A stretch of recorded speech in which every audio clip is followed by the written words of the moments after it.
un día estaba bien y al día siguiente no sé qué me pasó. Poder decirle, no, no es que sos inestable, es que estás en un momento del ciclo mucho más vulnerable que en otros y que te está por venir no sea más un insulto pasivo-agresivo, sino que sea desde un lugar de curiosidad y querer entender a la otra persona. No es medicalizar la salud mental, es devolverle su base biológica y cíclica, es invitar al cuerpo a la sesión.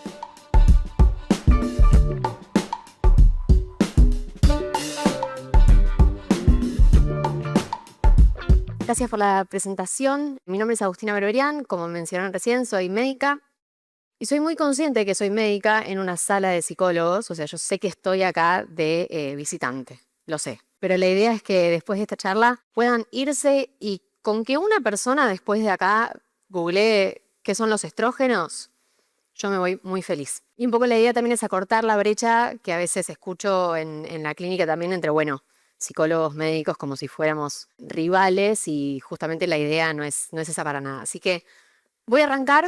La idea es justamente que puedan llevarse herramientas, primero para entender como lo básico del ciclo menstrual, para que sepan guiar a sus consultantes y que pensemos, porque la realidad es que tampoco hay bibliografía como para decir, bueno, es por acá, que pensemos intervenciones un poco más adaptadas al ciclo menstrual, porque es sumamente necesario para la clínica. Así que vamos a arrancar. Bueno, un poco esta división entre, claro, del hormonal se ocupan los médicos y específicamente los endocrinólogos. Cuando no es tan así, lo hormonal impacta directamente sobre la salud mental, impacta directamente sobre los neurotransmisores que producimos y por ende impacta sobre las conductas que tenemos, los pensamientos que tenemos. Entonces, pensar esta división lamentablemente limita mucho lo que podemos hacer y las acciones que podemos tomar. La realidad es que las hormonas, lo hormonal, es absolutamente un tema intrínsecamente relacionado con la salud mental. Y acá, si hay alguien que tiene ciclos, lo sabe de manera directa, lo he vivido en primera persona y quizás incluso sus consultantes también se lo han mencionado. Así que la idea es que se lleven lo básico y que le perdamos un poco el miedo a mencionar el ciclo menstrual. Que como profesionales de la salud, que nos saquemos nuestra propia vergüenza de alguna manera y que nos animemos a preguntar mi frase predilecta que es, ¿en qué fase del ciclo estás? Les quiero contar un caso clínico. La resolución se las voy a contar al final.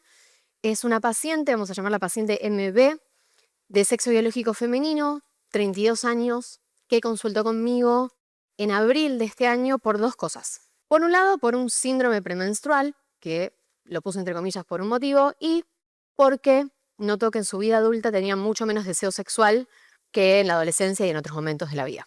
Es lo único que les voy a contar. Mentira, no, les voy a contar un poquito más.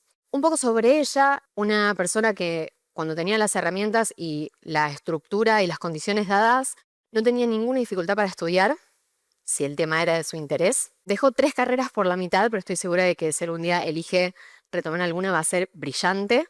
Y algunas frases que me fue contando, para que ustedes también piensen algunas hipótesis, en las primeras consultas me explicó, me describió lo que le pasaba con el deseo sexual y me dijo que en la vida, pero en la relación sexual también, tiene muchas pestañas abiertas y no saben cuál está sonando música. Y dice, tengo que hacer un esfuerzo activo a menos que esté ovulando. Si justo estoy ovulando, me sale fácil, no tengo que ponerle esfuerzo. ¿Alguien se sintió identificada? Yo escuché risitas, pero ok, perfecto. A veces me pasa de tener un buen ritmo con las cosas, pero algo se desarma y deja de funcionar. Y esto es una frase que se escucha muchísimo. Y esta paciente ya venía con información, porque si me dijo, a menos que esté ovulando justo, yo dije, vos estudiaste medicina. Me dice, sí, estudié 3 años en medicina, pero bueno, claramente vemos acá que ya hay un componente hormonal, lo sepa nombrar la paciente o no, justo ella sabía un montonazo y empezamos a indagar un poco de sesión a sesión. Y esto, no quiero que sean especialistas en esto, esto es un quilombo de cosas que ni yo termino de entender, pero les quiero contar como una mini idea. Vamos a hablar de 2 hormonas que son los estrógenos y la progesterona, ¿sí? Las personas que tenemos ciclos y cuando en esos ciclos ovulamos producimos estrógenos. ¿Alguien escuchó hablar de eso? ¿En qué piensan cuando digo estrógenos? Feminidad, ok. ¿Cómo se sienten cuando tienen los estrógenos allá arriba? Bárbaro. Es la descripción. Poderosa. Wow, sí, es así la descripción. Diosa. Diosa, perfecto. Bueno, todo esto tiene explicaciones biológicas que las vamos a ver en un ratito, pero básicamente lo que tienen que llevarse es que hay un momento, supongamos que acá está la menstruación. donde tenemos las dos hormonas bastante bajitas y cuando van pasando los días empezamos a producir estrógenos y como yo digo y mis pacientes me dicen también, la vida me empieza a sonreír. Es una muy buena descripción. Llegamos a un punto máximo de estrógenos si es que hay ovulación, si es que ese folículo que es como un envoltorio se abre y deja salir el ovocito. Y ahí, hasta ahí está todo fantástico, el mejor de los casos. Y después, un día después, 2 días después de ovular, todo cambia. ¿Alguien acá notó ese contraste? Entonces, los estrógenos bajan de una manera muy estrepitosa. Y ahora les voy a explicar por qué esto es importante, no solamente para que nos sigamos sintiendo diosas y que la vida nos sonríe, sino porque tiene efectos directos sobre el estado de ánimo, la percepción, las conductas, la irritabilidad y un montón de otras cosas más. Después, el cuerpo lúteo produce un poquitito de estrógenos, pero no es nada significativo. Y acá vuelven a bajar y llegamos al punto mínimo en todo el ciclo menstrual de estas dos hormonas. Y acá es donde la gente suele reportar más lo que llamamos síndrome premenstrual. Muchas veces tengo pacientes que me dicen, bueno, ¿me puedes mandar un laboratorio, un análisis de sangre? Yo digo, sí, lo más probable es que no haya nada a destacar, no hay un déficit necesariamente ni de estrógenos ni de progesterona, porque en realidad no es que hay mucho de algo o poco de algo, puede pasar, pero el tema es que hay gente que es más sensible a los cambios normales. O sea, en este momento que yo les digo, acá baja estrepitosamente, algunos cerebros, algunas personas tienen más dificultad para adaptarse a ese cambio.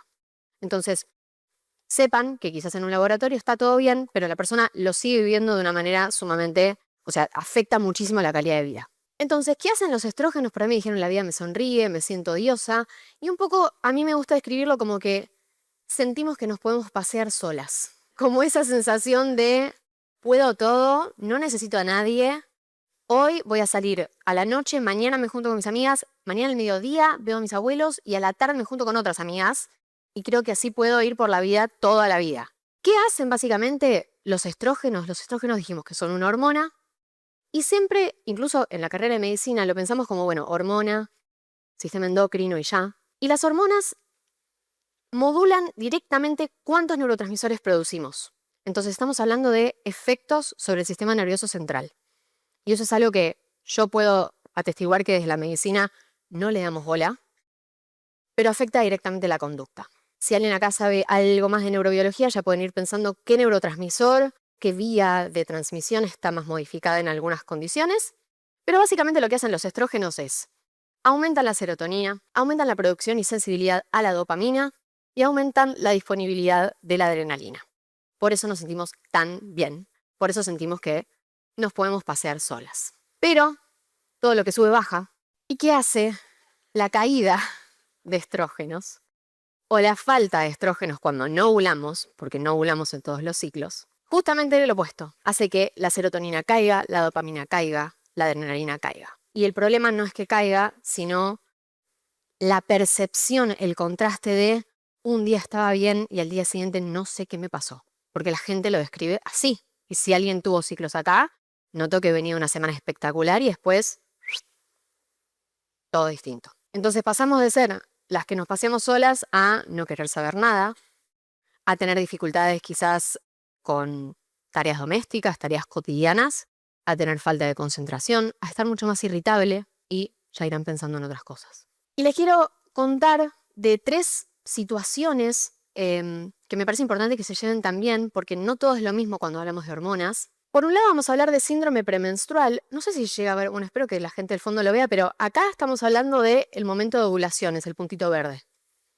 Después en el puntito rojo es el día 1 de menstruación, el inicio del nuevo ciclo. En el síndrome premenstrual, acá lo que estamos describiendo y graficando es la intensidad de algunos síntomas. Después vamos a ver cuáles. Pero vemos que el momento de la ovulación está en su punto mínimo. Y después, cuando termina la ovulación, hasta el día de la menstruación, esa intensidad de los síntomas aumenta. Y después, cuando menstruamos, baja. Entonces, esta persona no se va a sentir igual en todo momento del ciclo. Y lo más probable es que lo subestime. Porque también crecimos con la frase de ay, ¿qué te pasa? ¿Está por venir? Y de alguna manera, esa frase, que es sumamente molesta cuando uno trata de usarla para invalidar las emociones y las conductas del otro, no deja de ser cierta. O sea, cuando nos está por venir, lógicamente tenemos cambios en nuestra manera de ver el mundo. El tema es que lo subestimamos. Creo que internalizamos demasiado eso de, ay, no, ¿cómo me vas a decir eso? La realidad es que tenemos que decirles a nuestros pacientes, che, puede ser que estés en la etapa premenstrual, porque hay un no registro que a mí me sorprendió mucho, que hasta que uno no lo señala a la persona, genuinamente no hay un registro de eso o hay una subestimación. Mi frase favorita cuando viene a la nueva consulta me dicen, no sabés lo que descubrí cuando vi el gráfico que hicimos. Yo digo, qué bien. Contame lo que descubrimos, porque genuinamente es un proceso de descubrimiento que es sumamente enriquecedor para los procesos. Entonces, en el síndrome premenstrual podemos decir que hay un momento del ciclo donde no hay síntomas. O sea, donde la persona genuinamente no tiene síntomas y vive una vida de bienestar, vamos a decirle. ¿Qué pasa? Hay una forma del síndrome premenstrual que se llama trastorno disfórico premenstrual, que es cuando estos síntomas ocurren de la misma forma, pero en intensidad sumamente alta. Las personas con trastorno disfórico premenstrual pueden tener alteraciones en sus vínculos, conflictos vinculares sumamente frecuentes y repetitivos y cíclicos en la etapa premenstrual, ideaciones suicidas, pueden aparecer hospitalizaciones también. O sea, estamos hablando de por así decirlo, una forma grave del síndrome premenstrual. Y les quiero traer otro concepto que quizás no es tan conocido, que se llama exacerbación premenstrual. ¿Alguien escuchó hablar de esto? Es que los síntomas nunca desaparecen. O sea, en este momento, hasta la ovulación, desde la menstruación hasta la ovulación, la persona ha desarrollado estrategias, formas para llevar adelante su vida. Pero los síntomas, si investigamos bien, siguen estando. Fíjense que nunca vuelve a intensidad cero, ¿sí? Y en la etapa premenstrual, la persona no puede implementar esas estrategias, o vamos a ver más adelante, tiene que aumentar la dosis de la medicación si es que está tomando medicación, porque se hace inmanejable. Pero quiero que se lleven este concepto porque lo vamos a ver al final. Entonces, más allá de si hay un diagnóstico o no, más allá de cómo lo describe la persona, hay una experiencia bastante unificada y universal que es la sensación de un día estaba llevando las riendas de mi vida y otro día ya no. Perdí el control sobre eso que tenía o tengo mucho menos control y la vida me lleva por delante, ¿sí? Eso es como una manera de describir lo que pasa cuando tenemos los estrógenos más bajos. Y ahora quiero mencionar algunas condiciones. No pidamos mucha bibliografía porque imagínense que si ya salud menstrual en personas que socializadas como mujeres no hay mucha info, porque nos han excluido sistemáticamente porque tenemos demasiadas variables. En medicina, la salud hormonal tampoco es un área muy investigada. Imagínense que, voy a decirlo criollo, no garpa. Entonces, si combinamos esas dos variables de las cuales no tenemos mucha información, vamos a aprovechar la información que sí tenemos. Y la realidad es que si esperamos a que haya bibliografía y investigaciones científicas y el doble ciego randomizado, vamos a esperar un montón. Entonces, aprovechemos las experiencias que ya tenemos de personas con diagnósticos para ver qué es lo que pasa. Pero síganme en esta porque tiene bastante sentido. Lo que sí sabemos es que en personas, mujeres, pero personas socializadas como mujeres, lo voy a decir de esa manera más fácil, mujeres autistas, es que durante la etapa menstrual y en la etapa premenstrual también, hay mucha más sensibilidad sensorial, ¿sí? O sea, una característica que ya está presente en el resto del ciclo, en este momento del ciclo se hace insoportable, ¿sí? Si hay una hipersensibilidad auditiva, se exacerba muchísimo, y en lo visual también. Luces que quizás en otro momento del ciclo los puedo soportar, en este momento necesito oscuridad absoluta. Desafíos relacionados con la gestión menstrual, también relacionado con lo sensorial y lo perceptivo. Los olores se hacen insoportables, la textura de la toallita, de la sangre, la propiocepción del dolor también se ve muy alterado. Y lo que en este mini estudio, lo que reportaban las mujeres autistas es que les hubiera encantado tener más información sobre el ciclo menstrual antes de tener su primera menstruación. Lo cual es lógico, creo que a muchas nos hubiera gustado. Necesitan en ese momento del ciclo tener una rutina mucho más estructurada y mucho más fija, está como esa necesidad. Y si la persona tiene algún desafío en cuanto a la comunicación y la interpretación relacionado con la literalidad, en ese momento del ciclo también se hace mucho más notorio.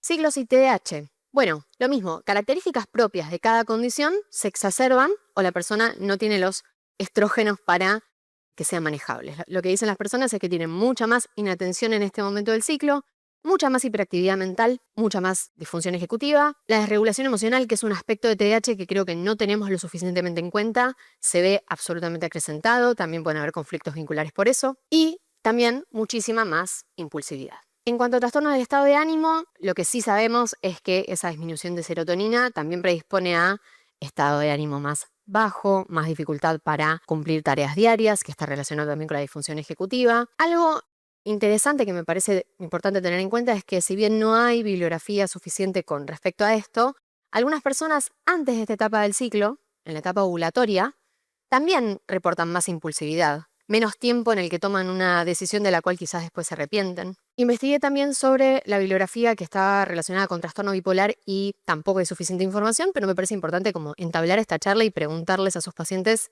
cómo se sienten en cada momento del ciclo. Eso también es recopilar información. Entonces, ¿por qué me importa que podamos integrar lo médico con lo psicológico, que es bastante arbitraria esa separación? ¿Qué pasa cuando no integramos? ¿Qué pasa cuando pensamos que las hormonas son un tema del médico y cuando pensamos que la salud mental es un tema de psicólogos y psiquiatras? Pueden haber diagnósticos erróneos que después cuando se revisan decimos, esto no era una depresión. O sí, pero cuando lo analizamos en el ciclo por completo decimos, esto era otra cosa. O diagnósticos incompletos. Entonces, ¿qué pasa cuando hacemos diagnósticos erróneos o incompletos? Hay un abordaje que no es el más adecuado. Si hay medicación, o sea, un tratamiento farmacológico, tampoco probablemente sea el más adecuado. Y la persona sigue sin tener respuestas de qué le pasa, de por qué se siente así. Medicalización innecesaria que puede durar años y con la consecuente no calidad de vida que podría estar teniendo esta persona. La invalidación es algo clave. Que la persona venga y diga, yo sé que lo que voy a decir es una boludez. Yo sé que no tendría que haberme comportado así la semana pasada. Yo sé que no tendría que haber dicho esto, pero no me sale otra cosa. Justamente al tener una disminución de neurotransmisores hace que vaya más allá de la voluntad. Entonces, poder decirle, no, no es que sos inestable, es que estás en un momento del ciclo mucho más vulnerable que en otros. Y que la persona pueda decir, ok, claro, entonces me está pasando esto y no es que lo estoy inventando, sino que responde a mi biología.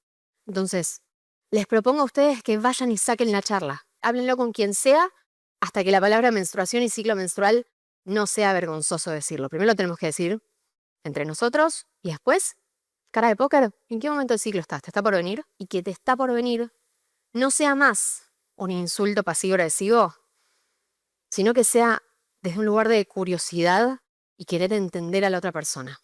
Porque cuando uno muestra el ejemplo de, me preguntó en qué momento del ciclo está, lo puede empezar a hacer por su cuenta. Y eso cambia todo.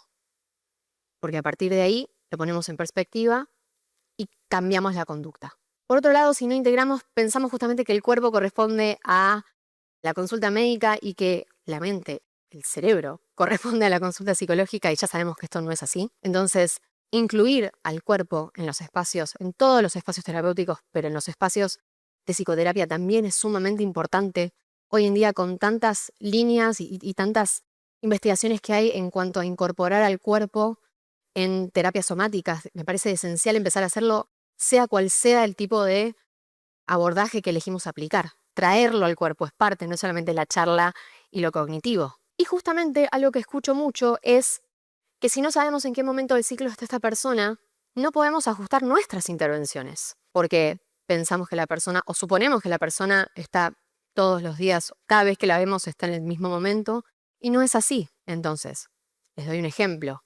Quizás si la persona en su etapa premenstrual tiene más irritabilidad o suele tener más pesadillas, que también corresponde a lo neurobiológico, bueno, quizás no es el mejor momento para hacer una sesión súper pesada de MDR. Y los ejemplos que se les ocurran. Y para que también se lleven esto, porque hasta acá venimos hablando de todo lo que tiene que ver con la etapa fértil. O sea, desde que empezamos a tener ciclos más regulares en la adolescencia, más o menos temprano, todo esto en la etapa fértil, fíjense que varían las hormonas porque suben, bajan, pero con cierta regularidad. Ahora, podemos empezar hasta 10 años antes de la menopausia con síntomas de perimenopausia. Hasta 10 años antes.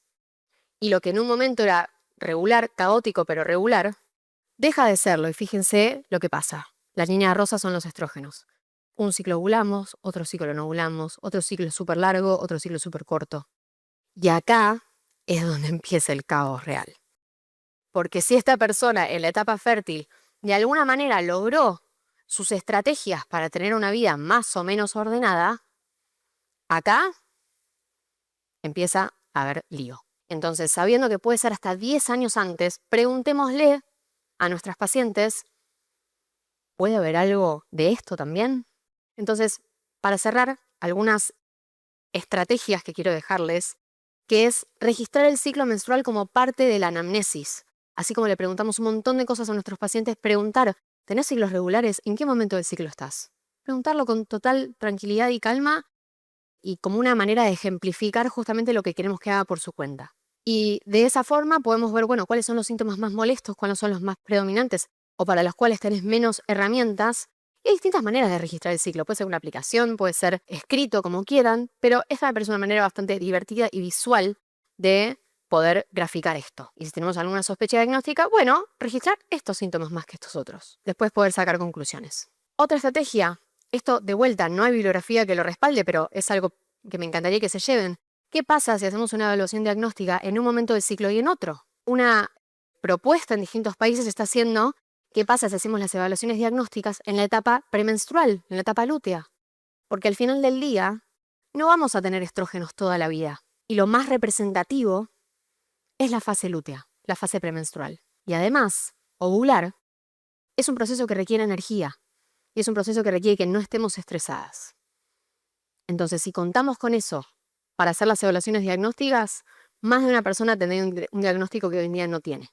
Entonces, yo me acuerdo de mi paciente, que ahora les cuento el final, pero venía teniendo sesiones mensuales con su ciclo de 28 días. Entonces, siempre la agarraba ovulando, siempre la agarraba espectacular. Entonces, fíjense también eso, porque claro, después cuando uno está bien, no registra realmente qué tan mal estaba en la etapa premenstrual. No lo quiere recordar mucho. Entonces, recuerden eso y por eso es tan importante el registro entre sesiones. Que la persona escriba exactamente cómo se siente, que no lo modifique y que podamos analizarlo, por más que tengamos sesiones mensuales. Y después, una última estrategia es poder anticiparnos. ¿Qué pasa si preparamos un plan de acción para cuando estés premenstrual? Y es aceptar que me voy a sentir mal, no resignarme a que esto me va a pasar toda la vida, sino, bueno, ¿qué hacemos con lo que tenemos y con la información que tenemos ahora? Y también algo importante es preguntar, en la etapa premenstrual, ¿qué temática se repite todos los meses? ¿Hay algo para trabajar ahí? ¿Hay algo que podamos hacer para alivianar un poco el malestar? Y por último, les cuento el cierre de mi paciente. Le dije, todo esto que me estás contando, que aparece sistemáticamente en la etapa premenstrual, es compatible con un posible cuadro de TDAH. Se evaluó, le dio muy positivo, muy positivo el diagnóstico, y empezó con tratamiento con metilfenidato de 36 miligramos. Y hace poquito tuve la sesión esta semana pasada y me contó que fue la primera etapa premenstrual prácticamente en toda su vida que no tuvo ningún síntoma. O sea, fue la primera etapa premenstrual en su vida que se dio cuenta que le iba a venir porque miró qué fecha era. Entonces fíjense cómo incluso llegando a un diagnóstico, con la medicación, incluso estos síntomas pueden, no les digo desaparecer, pero mejorar muchísimo la calidad de vida de cada persona. Lo que le pasaba a ella no era un síndrome premenstrual, sino que era una exacerbación premenstrual de algo que en la etapa folicular zafaba, tenía 1.000.000 de agendas, era una persona sumamente aplicada y ojalá que ella no necesite tanto esas estrategias. Entonces, para cerrar, ¿cuál es la idea de integrar lo hormonal a la consulta psicológica? No es medicalizar la salud mental, es devolverle su base biológica y cíclica. Y por último, es invitar al cuerpo a la sesión. Muchas gracias.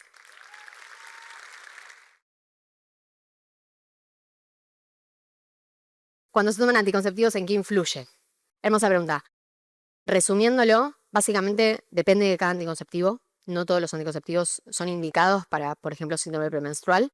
Pero lo que sí sabemos es que si la persona lo tolera bien, justamente quita esos picos, esas subidas y bajadas hormonales que generan tanto malestar. Entonces, pueden ser una opción, una estrategia, siempre y cuando esté bien elegido y charlado con la persona. Pero es una hermosa pregunta, te debo una respuesta extendida. Bueno, después de acá googleen qué son los estrógenos, por fin. Bueno, gracias.